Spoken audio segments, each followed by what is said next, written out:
know that Marie Antoinette had a secret lifelong love affair? Let's get into it. Marie Antoinette first met the Swedish Count Axel Von Fersen at a ball when they were both 19 years old. Axel was in the process of touring Europe to meet all of the great monarchs across the continent, including then King Louis XV. Marie wasn't Queen of France yet, she was just the Dauphine, and Axel and her spoke extensively at this event without him knowing who she was. Though Axel soon left the country to continue on his tour, he left a very strong impression on Marie. When he returned to France 4 years later and was presented to the royal family, Marie was the only person that recognized him. The pair quickly struck up a close friendship that raised a lot of eyebrows at court. The Count would regularly visit Marie at the Petit Trianon, Marie's private pavilion at Versailles. Marie would invite members of her inner circle here just to, kind of pal around and chill away from the prying eyes at court. Interestingly, the Petit Trianon was designed to minimize interactions between guests and servants, which means that Marie theoretically could have been entertaining Axel on the DL. In fact, there are rumors that her first child, and maybe even the other ones, are actually Axel. When French troops were sent to America to support the revolution,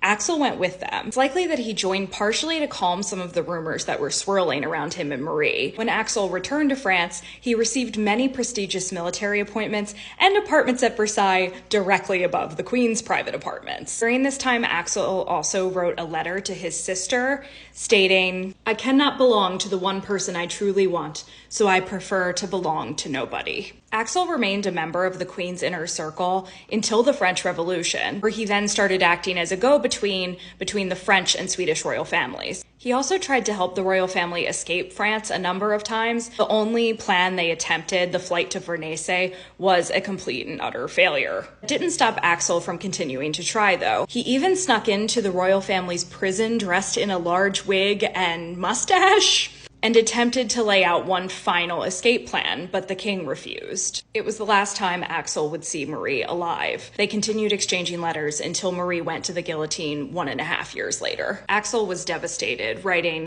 "I have lost everything I had in this world. The one I loved so much, for whom I would have given my life 1,000 times over, is no more." 17 years later, he would be murdered by a mob of angry people who believed he was responsible for killing the Crown Prince of Sweden. He never married and seemingly had no other woman in his life. Historians have long debated about whether the relationship between Marie and Axel was actually romantic, but French scientists have recently discovered a new way to see redacted parts of letters between Axel and Marie. And the language beneath the scribbles revealed that the two had, at minimum, a very, very deep love for each other. If you go on YouTube, there's a free documentary about it, and it really seemed like Marie and Axel had a love for the ages.